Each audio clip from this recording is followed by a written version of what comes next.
Hoje é dia de mais um episódio do Mulher Palestrante, o podcast para incentivar você a conhecer diversas áreas, a ser inspirada pelas mulheres que vêm aqui, para as mulheres palestrantes, mentoras e empresárias. E hoje eu tenho uma convidada muito especial, ela que te ensina a realmente saber o que fazer com o dinheiro que você ganha. E não é só aquele dinheiro que você ganha e que você gasta, mas o que você pode fazer para você investir o seu dinheiro de maneira certa, no lugar certo. Eu tenho a convidada hoje aqui comigo, a Thelma Cavalieri. Seja muito bem-vinda. Muito obrigada, Gi. É uma honra estar aqui com você hoje. Eu que fico muito feliz de ter você também nessa caminhada junto comigo, dentro do Mulher Palestrante. Você que já palestrou no meu palco brilhantemente, emocionou as mulheres. Eu quero que você comece contando um pouquinho de quem é a Thelma. Nossa, já começando, hein? Bom, a Thelma hoje, eu tenho certeza que é uma pessoa que conseguiu superar uns desafios e tudo isso por conta do planejamento financeiro. É uma coisa que eu sempre defendo. O que me fez chegar até aqui e conseguir passar por todos os desafios que eu escolhi, de escolhas erradas que eu fiz, foi justamente eu me planejar. Então, hoje, a Thelma é uma pessoa que tem conquistado seu espaço, que tem conquistado as pessoas com que a gente tem atendido, justamente porque hoje a minha história fala justamente da importância do planejamento financeiro e de quanto isso foi importante para minha libertação. Porque eu sempre falo que, graças ao planejamento financeiro, hoje eu quebrei as correntes. Né? Porque eu achava que eu era financeiramente dependente, né, no meu antigo casamento, e aquilo me segurou muitos anos. Então, quebrar essas correntes foram muito importantes. Isso só aconteceu porque eu falei, opa, da minha forma, na época, sem ter a menor ideia do que eu estava fazendo, mas eu me planejei para me separar. Então, hoje eu falo sempre que eu sou uma pessoa que conseguiu quebrar correntes por conta do planejamento financeiro. E hoje você ajuda outras pessoas. Então, foi através da sua dor que você consegue entender a dor dos outros. Exatamente. E eu sempre falo sobre as nossas referências financeiras, né? O quão foi importante eu entender quais eram as minhas quando eu era novinha, quando eu era criança, para eu entender o que aconteceu comigo na juventude, entender o que aconteceu comigo, né, quando eu fiquei adulta, para que eu tomasse as melhores decisões. E é justamente assim que eu falo para as pessoas quando sentam na minha frente. Ou, né, para os alunos lá que eu tenho dentro da plataforma.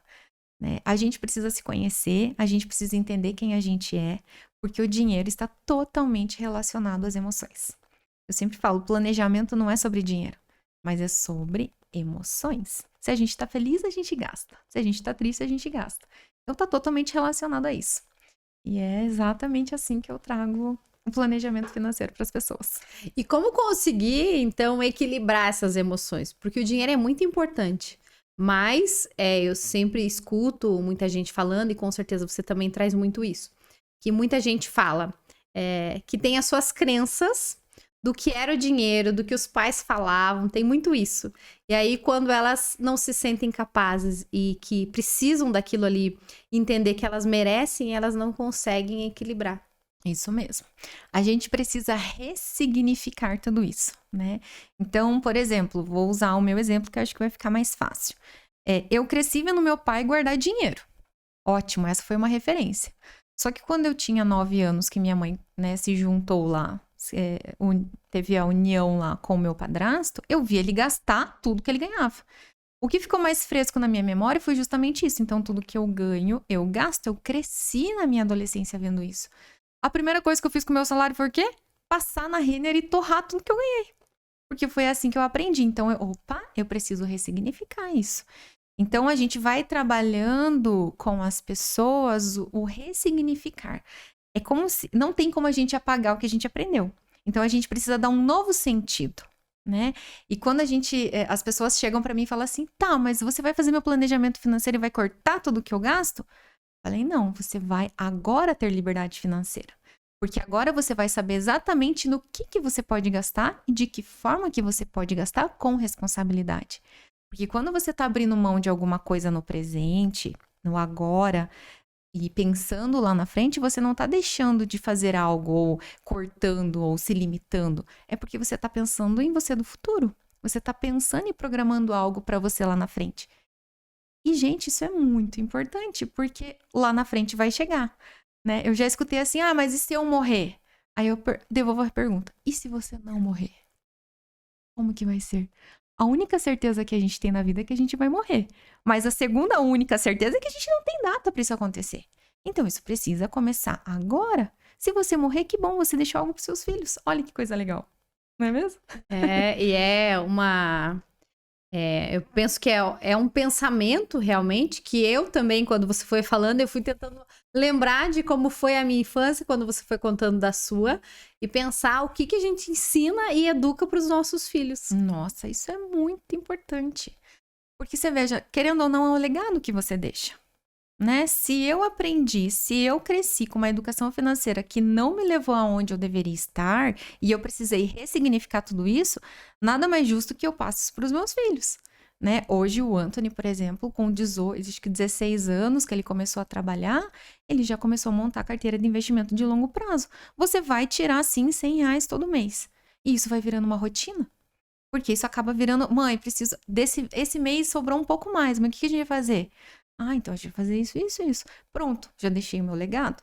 Automaticamente, quando ele crescer e tiver os filhos dele, ele vai passar isso para frente, né? É muito importante a gente ensinar os nossos filhos a gastarem. Entender que tudo tem um limitador. Eu tô com a minha criança no mercado, né? Tô lá com o meu filhinho no mercado. Ele quer tudo. Por mais que você possa dar tudo, você tem que mostrar para ele, não. Então você vai escolher entre esse ou esse. Porque ele precisa entender que ele não vai ter tudo, porque quando ele crescer, ele vai crescer com isso. Eu posso ter tudo, então eu vou torrar tudo, eu vou, né, comprar tudo que eu acho que posso. Então é muito importante a gente começar desde pequenininho. Qual a escolha que você vai fazer? Né? O Anthony tinha a mesadinha dele. O que você vai fazer com a sua mesada? Como você vai distribuir isso? Eu lembro que quando o Anthony tinha uns 3 anos, mais ou menos, ele queria um Transformers lá. Lego de Transformers, que custava na época tipo uns R$400. E eu falei, tudo bem, eu vou te ajudar a juntar esse dinheiro, porque ele ganhava muito dinheiro dos avós, né, de todo mundo. Falei, a gente vai juntar esse dinheiro para comprar. E eu lembro que ele veio com um saco de moeda, né, e a gente foi trocar isso e ainda faltou tipo uns R$30. Ele falou, mas eu vou ter que dar todo o meu dinheiro. Falei, vai. Doeu em mim? Claro que doeu, mas com certeza aquilo ficou na memória dele, de que se eu quero, eu preciso juntar e aí eu vou comprar. Não vai sobrar. E eu peguei todo o dinheiro dele, fui lá com ele e a gente foi lá e comprou. Porque se você começa a trazer essa educação para ele, desde pequenininho, né? E você veja, o meu filho, eu aprendi muito errado a cuidar do dinheiro e com o tempo eu fui ajustando. Eu sempre falo uma coisa para ele assim também, Gi. Você tem que ser a pessoa que empresta, não a pessoa que pede. E quando você pedir de alguém emprestado, você devolve. Mas né, quando ele era menorzinho, mas é minha avó que me deu R$10 e tal. Você vai devolver. Se a tua avó falar, eu não preciso, você pode ficar?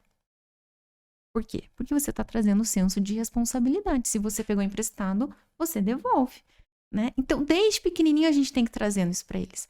É educação financeira básica, mas precisa ter. E é um erro de muita gente e, ao mesmo tempo, é uma trava das pessoas de que cada vez mais que elas vão ganhando, até no momento, então, de empreender, você dá bastante mentorias para as mulheres, para os empresários, porque não adianta ganhar, como você falou, não adianta ganhar e gastar e não ter esse equilíbrio. Nossa, e assim, maior erro, eles têm um único caixa, que é o caixa da pessoa física e da pessoa jurídica. Quando a pessoa física está tirando o dinheiro do caixa da empresa, ela está assassinando quem traz dinheiro para ela. Não dá para misturar, você precisa ter um salário. E aí, o que eu trago para eles? Ótimo. Então, vamos criar uma meta aqui de faturamento. Se você atingir esse faturamento, aí a gente vai tirar um prêmio para você. E você vai tirar X mil reais. Combinado? Combinado. Então, maior erro, misturar os caixas. A gente não pode misturar os caixas. Minha empresa está faturando muito, eu vou comprar um carro. Não, você precisa fazer a tua PJ crescer para depois a pessoa física crescer. E E as pessoas, elas se iludem muito com isso, né? Ai, meu faturamento. Ai, porque eu já tô ganhando muito dinheiro. Tá, mas será que você tá ganhando mesmo? E aí elas começam a misturar, que é o pior erro, e ainda vão gastando aquilo que não podem, achando que faturamento é lucro, que são coisas totalmente distintas. Faturamento não é lucro, faturamento é ego. Quem manda é o caixa é que é rei, né? E então é uma coisa que a gente sempre traz. Como que tá o teu financeiro da tua empresa? Vamos primeiro organizar aqui. E aí a gente vai organizar a tua pessoa física também. Porque se você não vive dentro da tua realidade, a gente precisa refazer isso aqui. E Gisele, o quanto eu vejo pessoas que vivem uma vida que não lhe pertence. Daí acaba, é igual um castelo, só desmorona. Só desmorona. Aí ela vai lá e da empresa. Sem planejamento, sem olhar para os números dela. Quantas empresas que eu chego que não e não tem nenhuma planilha, nem assim, nem num caderno o que elas têm para pagar. Ai, o que você tem? Como que tá teu contas a pagar? Não sei. Olha, eu acho que... Aí ela chega e fala assim pra mim. Olha, o meu gasto, o gasto da minha empresa é X mil reais. E quando a gente vai olhar, não é bem isso, né? Por quê? Porque tá ali, eu pago aluguel. Elas pensam nas contas grandes e não pensam nos pequenininhos. Tanto na física... Final, quando vai somar, é muita coisa. Os pequenos muito. dá bastante dinheiro. E é o pequeno que é o ralo do dinheiro de ambas, da pessoa física e da jurídica. Porque não é o aluguel que você paga que vai comprometer. Mas é o pastel que você come, é a farmácia que você vai e compra um chocolatinho. Entende? São esses pequenos gastinhos que a gente não olha que vai fazendo com que o teu dinheiro vá pro ralo. E aí as pessoas chegam para mim, mas eu não consigo investir. A minha empresa não tem dinheiro para investimento. Será? Vamos olhar aqui os números. Aí quando você começa a olhar, por que você compra isso? Por que você gastou com isso? Por que você usou esse dinheiro para isso? Então você tem dinheiro para investir. Na verdade, você só não prioriza aquilo que é prioridade na sua vida. E isso tudo é educação financeira, né? A gente tem mais de 700 bilhões na poupança. O que isso significa? Que as pessoas não têm a mínima noção de onde colocar o dinheiro dela para investir, para fazer o dinheiro dela trabalhar para ela. É muito dinheiro parado para uma rentabilidade que não paga nem inflação. É um absurdo. Isso, sendo que ela poderia ter colocado lá numa taxa Selic, pagando 100%, extremamente seguro, e tá lá na poupança parado. Essa semana, tive 2 casos muito interessantes. Um de um empreendedor, que ele tinha 10 milhões numa conta, não vou falar aqui o nome da corretora, e ele falou, Thelma, olhe para mim como que estão os meus investimentos. E aí, quando eu sentei lá com a pessoa que me ajuda nisso, quando a gente olhou, primeiro que ela tinha feito o investimento travado até 2030, ele não consegue tirar, porque se ele tirar 10 milhões, ele perde mais ou menos uns 40% do que ele colocou, numa rentabilidade ridícula. Isso é o quê? Falta de você saber o que você tem que fazer com o seu dinheiro. É terceirizar a responsabilidade. Mas eu tenho um assessor de investimento. Vamos estudar? Questione seu assessor. Se eduque. Porque não quer dizer que ele é teu assessor de investimento, que ele tá olhando pro melhor para você. Ele tá olhando pro bolso dele, tá tudo bem. Ele também precisa ganhar o dinheiro dele. Mas você precisa saber o que ele tá fazendo com o seu dinheiro. Eu não consigo mexer nesse dinheiro. A gente não vai conseguir resgatar esse dinheiro. E desses 3, 4 anos, 10 milhões não rentabilizou nem a Selic. Uau. Que se ele tivesse colocado num tesouro direto, que é extremamente seguro, com liquidez diária, ele teria rentabilizado muito mais. Então, por isso que eu falo sobre você se educar, sobre você entender sobre finanças.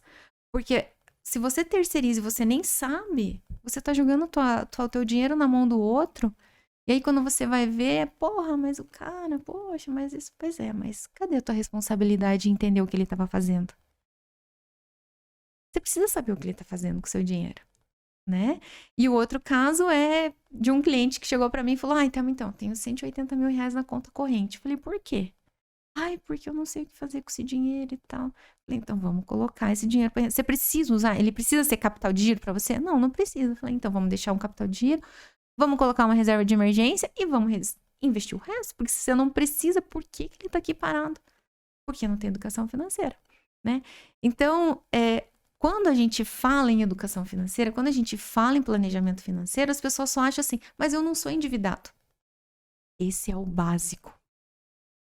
A educação financeira não é só para quem já tá quebrado. Nunca. Aí já é uma reeducação. Exatamente. Por isso que, veja, quanto de dinheiro esse cliente não perdeu e vários outros. Né? Quando você deixa o teu dinheiro parado na poupança, ele tá rendendo 70% da Selic. Né? O que o banco está fazendo? Você está deixando esse dinheiro lá, ele está pegando esse dinheiro.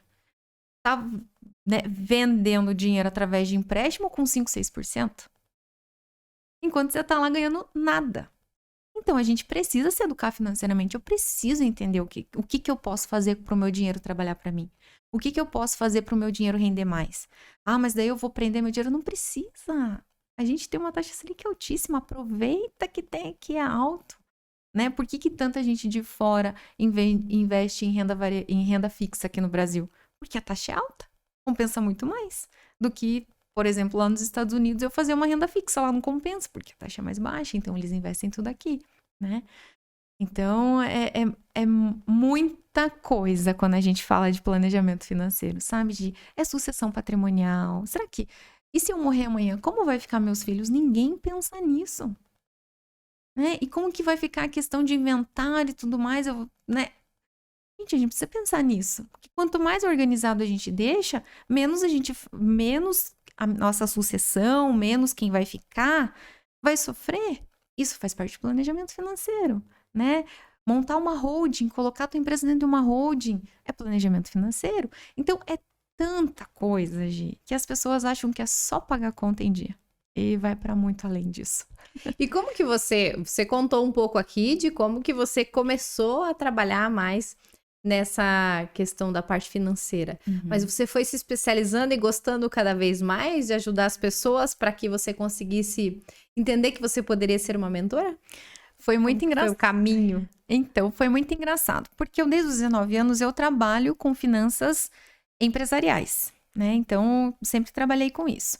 Quando eu tinha 26 anos, mais ou menos, eu saí da Nicei, eu trabalhei na Nicei, dentro do departamento financeiro. Eu saí e comecei a empreender. Porque meu ex-chefe falou assim, se você faz para os outros, por que você não faz para você? Eu nunca mais esqueci aquela frase. E aí eu comecei a empreender e teve um cliente específico que ele me dava muito trabalho. Porque ele achava que o dinheiro do caixa, o dinheiro em espécie, era dele. Então ele enfiava aquele dinheiro no bolso e o caixa da empresa nunca fechava. E assim, por mais que eu falasse com ele, não adiantava. Eu falei, gente, não é possível. Tem alguma coisa errada com essa pessoa. Aí eu comecei a estudar, sem querer, assim, estudar planejamento financeiro pessoal. E aí eu comecei a me encantar. Eu comecei a entender que tinha dentro das finanças também tinha o pessoal, que a gente também podia ajudar essas pessoas, esses empresários no financeiro, da pessoa física deles. E aí foi assim que foi indo. E aí eu fui aplicando em mim, eu fui começando a fazer comigo, aí fui trazendo ele, fui ajudando ele, e aí eu vi, esse negócio é legal. E aí essa foi a construção. Nos investimentos, foi um pouquinho diferente. O Jonatas, que hoje é meu marido, na época não era, ele tinha um amigo que começou a fazer day trade, que é a compra e venda de ações dentro do mesmo dia. E aí ele apresentou isso pro Jonas e falou, coloca um dinheirinho aqui pra gente testar. E ele colocou. E aí esse negócio começou a dar... Ele olhava na conta da corretora, sempre estava aumentando o valor que ele tinha colocado. Eu falei, gente, mas não é possível. Eu falei, Jonathan, saca que esse negócio aí deve ser alguma coisa errada. Saca esse dinheiro pra ver se tá lá mesmo esse dinheiro. E tava. E aí a gente começou, ele começou a achar que, né, é um dinheiro fácil demais. Ele falou, se você colocar tanto, eu te pago tanto por mês. Deus, gente. Iludida. Aí, eu que não conhecia de investimento na época, ele começou a aumentar a mão. aumentar a mão, a gente foi colocando, ele me chamou para colocar também, e a gente foi aumentando a mão, e assim, a gente colocava X mil reais, voltava X mil reais. Falei, gente, em um ano eu já coloquei tudo que eu, né? Esse negócio dá muito dinheiro, tá muito fácil. E aí, o que acontece, né? A ganância faz com que você queira muito mais. E é por isso que eu falo sobre você saber o que está fazendo e se reeducar. Porque eu caí nisso. Resumindo, Gi, a gente perdeu muito dinheiro. Todo o dinheiro que a gente tinha no ano de pandemia.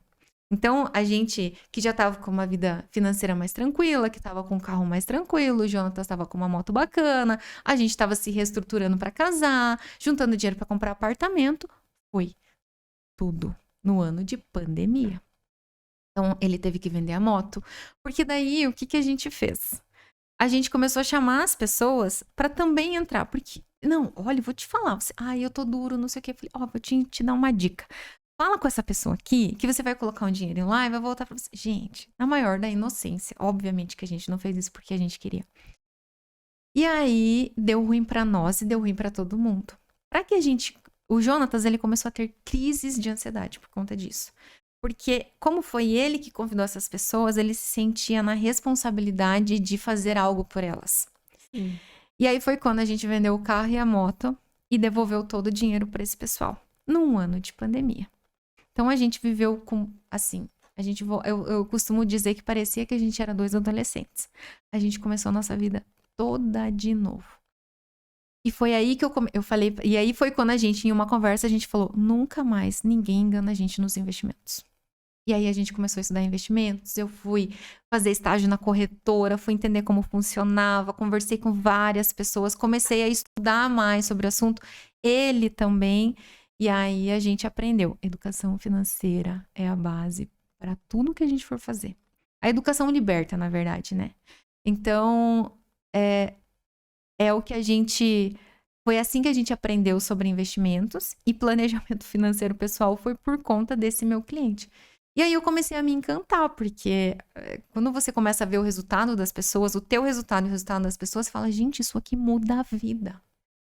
Porque, Gi, você vê uma pessoa que chega pra você e fala, olha, eu não tenho nada, eu não consigo, eu não tô conseguindo resolver. E você vai e ela se permite, né, Gi? Porque eu vou até aqui, a partir daqui eu não tô com o teu cartão de crédito, eu não tenho como controlar com o que você tá gastando.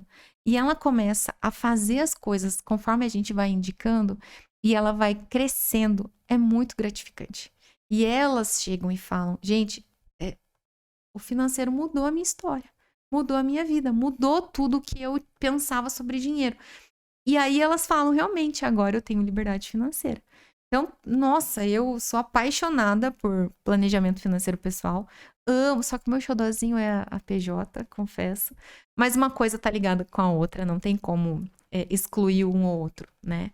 Porque a construção da PJ se dá também na pessoa física, a pessoa física bem estruturada não mexe na PJ, né? A pessoa física bem organizada não vai ficar tomando dinheiro da empresa, vai ver a empresa crescer, vai entender esse dinamismo de pegar o dinheiro quando você tem consegui faturar tanto por mês, então ótimo, agora vamos se premiar, né? E aí você faz aquela retirada e aí você vai construindo as coisas na pessoa física. Mas quem precisa enriquecer é a PJ, porque é a PJ que vai deixar a pessoa física rica, né? É um cuidado importante e ainda bem que temos especialistas, temos até uma para resolver tudo isso, ajudar as pessoas a resolverem, né? Que isso é mais importante. E assim, outra coisa que a gente sempre olha também dentro da PJ é a precificação, né? Às vezes a pessoa vende e chega para mim, Thelma, não vejo dinheiro. Vamos olhar para tua precificação? Errada. Mas eu compro com 50% de desconto, né? Com 50%, então eu estou tendo um lucro de 50%. Vamos olhar isso aqui. Vamos olhar isso aqui direitinho? Vamos fazer cálculo pra gente ver? Então, as empresárias não sabem o que é markup, não sabem o que é margem de contribuição, né? Não sabem o que é ponto de equilíbrio, não sabem o que é um fluxo de caixa, não sabem o que é uma DRE. Abre empresa só, eu só sei fazer isso. Né? Vamos embora. Vamos tocar. E os números? Você tem que olhar para isso. Porque é isso que vai poder dizer para você se você pode investir ou não, se você pode comprar mais ou não, quais as decisões que você tem que tomar, quanto você tem que vender para você se pagar, né? Então, assim, é por isso que eu falo. Planejamento financeiro é tanta coisa, né? E as pessoas se resumem a, mas tá tudo pago. E vai para muito além disso, né? Verdade. Foi uma aula aqui, quero agradecer você pela presença. Com certeza vocês também sentiram isso, bastante aprendizado. E agora eu quero que você faça um convite para quem está aqui nos assistindo para conhecer mais o seu trabalho e tudo que você pode ajudar as pessoas. Então vamos lá. Bom, gente, eu tenho a Future, é uma empresa de consultoria financeira PJ, né? A gente trabalha ajudando pequenos empreendedores. Então, você que não sabe nada, não consegue olhar para o seu financeiro, chame a gente para que a gente possa te ajudar. E na pessoa física, a gente tem um curso que a gente abre de tempos em tempos. Para quem não entende nada de finanças, ele é excepcional, porque é a base de tudo.